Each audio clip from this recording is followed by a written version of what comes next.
এখন এই বাগানের কাজই ফুরাতে চাচ্ছে না, প্রতিদিন কাজের পরিমাণ বেড়ে যাচ্ছে। যে আজকে এই যে ওলের গুঁড়া মাটিতে ঢেকে দিলাম, ওল বেরিয়ে গেছিলো, দেখেন সে ওল ঢেকে দিয়েছি, ওলগুলো মাটিতে ঢেকে দিয়েছি। তারপরে এই যে করলাগুলো বাইরে চলে যাচ্ছিলো, ছাগলের ডিস্টার্ব করছিল।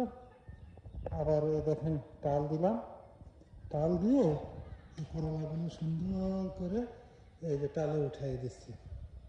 মানে এছাড়া তোর উপায় নেই, কারণ বাইরে চলে গেলে ছাগলে খুব ডিস্টার্ব করবে।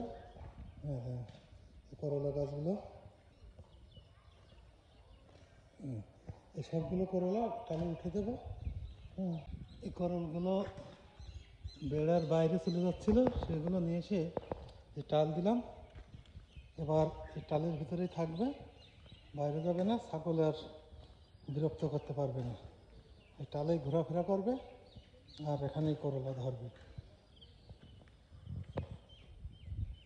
কাজ প্রতিদিন, কাজ আর কাজ, কাজ ফুরাতে যাচ্ছে না, একটা না একটা কাজ আছেই। আজ মোটামুটি অনেক কাজই করলাম।